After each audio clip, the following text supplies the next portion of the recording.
All right, Gemini, thanks for tuning in to your September horoscope. My name is Athen, and this is for Sidereal Astrology, different from tropical astrology. If you'd like to find out your sidereal sign, please check the description down below. All right, so let's look at your ruler this month, Mercury. Staying in one sign, slowing down this month, will be in your 4th house up until the 20th. So the overall theme will certainly be on the home, family, your past, your emotions and your feelings.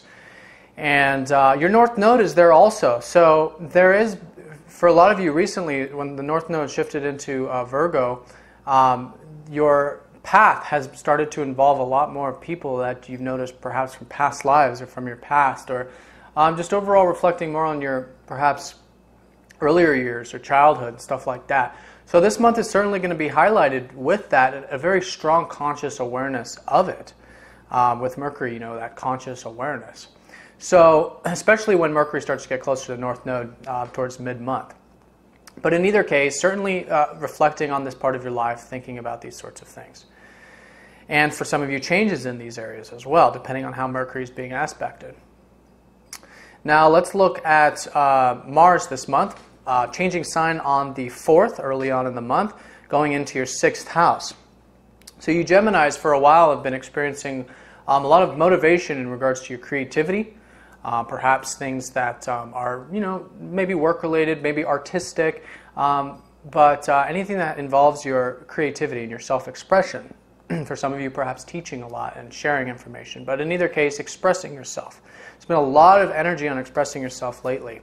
And there will be a shift this month in September, on the 4th, when Mars then goes into your 6th house. So the key here with Mars is we're talking about, especially with Saturn, because Saturn's in your 5th house, so you have a lot of productive energy going for you, a lot of productive creative energy. And Mars recently conjoined with Saturn in the previous month in August. So when Mars goes into the 6th, it's the energy is of taking a lot of the creative inspiration, a lot of the creative ideas even, but a lot of the new creations that you've been making over the past months and putting it into action and making it real and developing your craft or your artistic abilities. For those of you who this is reflecting in an artistic sense, those of you who are artistic, a lot of the inspiration that you got the past couple months, you can now, there will be a lot of energy going into actually making it real. So for painting, visual artists actually making the visual designs and stuff like that. Or perhaps just developing it more, putting a lot of energy into developing those skills, because it's one thing to be creative and to put yourself into something, but you can take it one step further when you really refine how you do it, the pencil strokes, the programming keys, or whatever it is in your particular creative art. But it's not just artistic in that sense. It's also in work-related. Also, those of you who've been getting involved into entrepreneurship, this is now when you start to get more deeply involved in the day-to-day aspects of it. Or for those of you getting more creative in your work, now, putting in the work. So in either case, a lot of energy going into the day-to-day activities, refining your skills, refining your abilities. And it's in all areas of your life. And that includes health too, because our ultimate improvement, our ultimate refinement is our health and our body. And that's why 6th house rules health. So there's a lot of energy there too. I think a lot of you are going to start a new exercise routine or a time schedule, whatever that is, this month, along with developing those crafts and those skills. So that's Mars, and Mars will be there for the remainder of the month into October. Now let's talk about the full moon this month. Full moon's happening in your 9th house. A lot of you with Neptune and Chiron in your 9th house, there's been a lot of uncertainty about your path, or at least your direction. Perhaps a certainty about, you're discovering more of your values, certainly with Jupiter in your 2nd house. But in regards to how that unfolds, how that's going to unfold, you're just taking it one step at a time, aren't you? You're living in the present moment, and you're just having to go with the flow in regards to your path.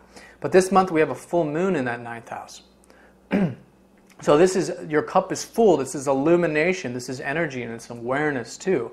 Okay, and it could be spiritual awareness, particularly for you. So in that 9th house, those of you who have been changing your path and whatnot, or it's been healing you. Also with Chiron there, been healing through your path and these changes and whatnot. This can be a month of illumination and feeling quite good and full about the life path, or at the very least becoming very keenly aware of at least how the present moment is unfolding, and just having that faith that everything is going exactly as planned, okay, for your particular life path. Now, this is all about your enjoyment.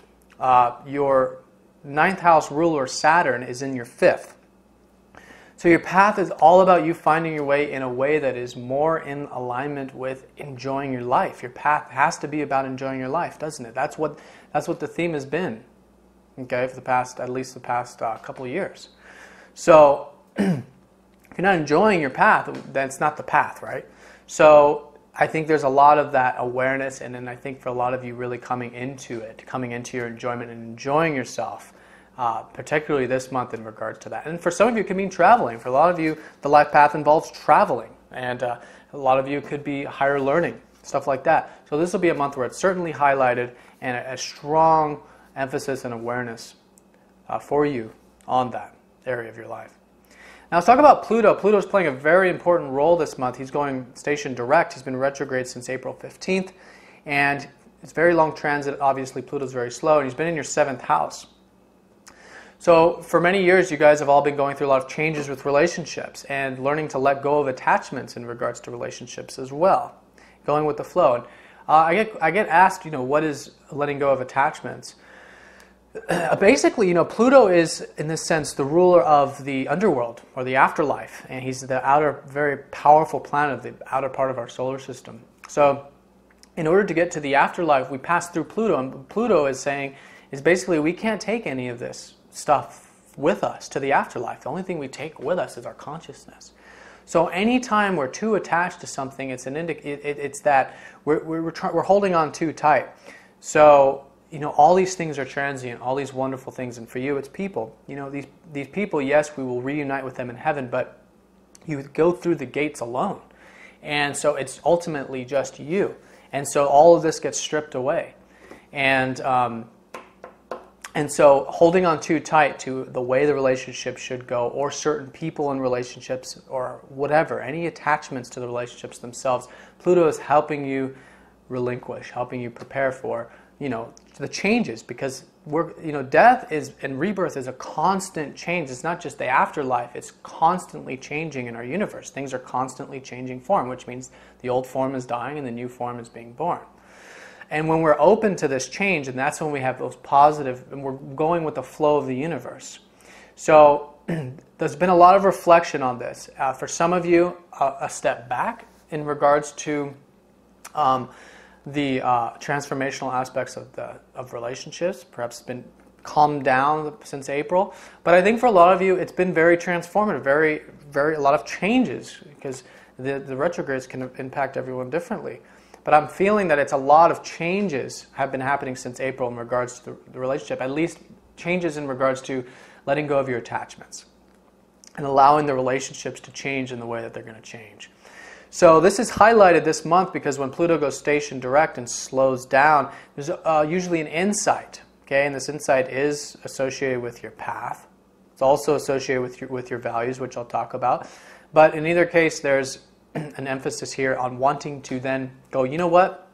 I figured out. Because the retrograde, no matter what, is about learning.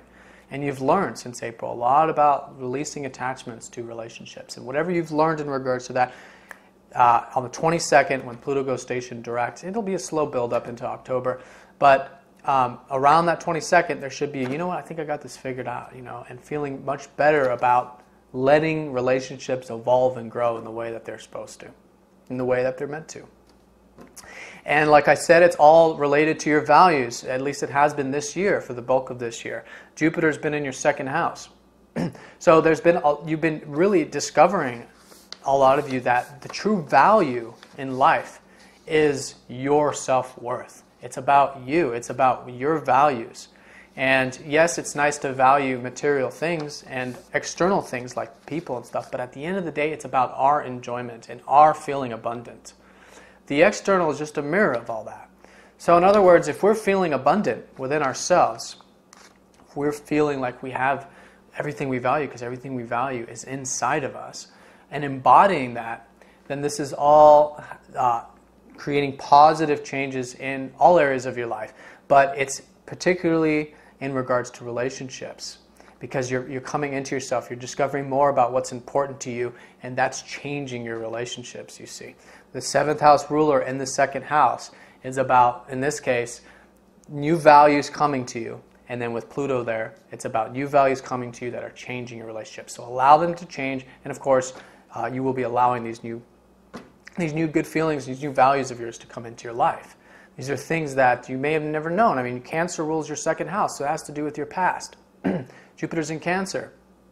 So your past, uncovering values that you always knew you had, but you're now coming into it and becoming more keenly aware of it. Anyways, that's all contributing to your relationships. And Pluto is having a lot of aspects this month with faster moving planets, with the Sun, Jupiter, positive aspects. So there's a lot of positive changes this month ahead. This is also leading up into the eclipse season in October, next month. So there's a lot of positive changes. There's wanting to change. All of us are going to be wanting to change this month with these trines, these positive, supportive aspects to Pluto. So continue with those changes. I think you automatically will, and I think a lot of you are going to see a lot of positive changes in your relationships this month. Now let's talk about the new moon. It's happening in your 4th house. So again, an emphasis on that 4th house, particularly the 2nd half, when Mercury goes in there.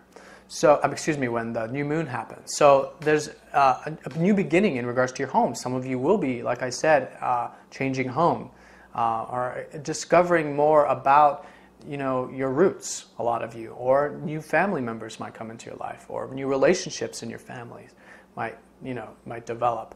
Whatever it is, 4th house related is about foundation.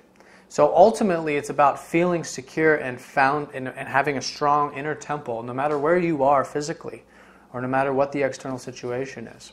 And in either case, no matter what happens externally, there will be a feeling of newness in regards to this, a feeling of a new home, a new family coming into your life, a new foundation in either case, new feelings. Okay, and this is all going into where the lunar phases are then leading you into the 5th house next month, which will then have to do with creativity. Because without knowing who we are on the inside, where we come from, so to speak, do we know who we are and what we're expressing, which is the 5th house, which leads into next month. So I think a lot of you are going to be getting involved, really dive deep. Now's the month to really dive deep with your feelings, discover more about yourself, and enjoy these positive changes to your path. Now let's talk about a very important transit this month, happening at the end of the month on the 24th. And this will be involving Uranus trining Jupiter. And it will be involving Mars into October. So it's a grand trine involving these 3 planets. But we won't feel Mars energy so much, a little bit. But mostly at the end of this month will be Uranus and Jupiter. And this is about supporting freedom. A lot of you are going to be feeling very free. Freedom is coming from your career. Excuse me. You've got Uranus transiting your 10th house. A lot of you are changing your careers, or aligning your careers with who you're really about, with what you're really about. Okay, and this month is very positive energy towards that, leading into October. I think a lot of you are going to feel very free, in one way or another, about the career and what's important to you. Because, again, just like with relationships, if you're not doing a career that's in alignment with your values, which is the 2nd house, then what's the point of that career? And it's not about necessarily changing the career; it's just about making the career more in alignment with that. So in either case, feeling good about the positive new values that you're discovering about yourself, and the self-worth that you have, this new self-worth, pouring into freedom in some way or another to your career. And when Mars goes into your 6th house next month, this will be about not only your career, but what you're doing on the day-to-day. And I think a lot of you will be feeling this towards the end of the month. Developing your craft. Feeling good about it. Grand trine with the earth houses. Feeling good about your work, what you're doing day-to-day, your skills. And also your health too, 6th house stuff. Now, I do want to mention also, seasonally, the sun is in your third house for the first half of this month and then going into your fourth. So first half, I think, and Venus will be there also. First half of the month, there will be a lot of emphasis on communication, expressing yourself, okay, and feeling good about it. And sharing your ideas too. And I think your relationships, there's be a lot of sharing of ideas, sharing your ideas and also receiving ideas. And learning and teaching and these sorts of things, particularly the first half of the month. Excuse me. And then the second half of the month, like I said, more of an emphasis on the home and your roots and such. So do enjoy that communication. Do open up to others. I think there's going to be a lot of opportunities with relationships. A great month to get amongst friends and socialize and network. And there will be a lot of opportunities for the bulk of this month while Venus is in that third house, which she will be for the bulk of the month. All right, Gemini, thanks for tuning in. If you have any specific questions, please get in touch. If you'd like a personal in-depth reading, looking at your personal planets, please get in touch also. All right, Gemini, thanks for watching. Have a good month.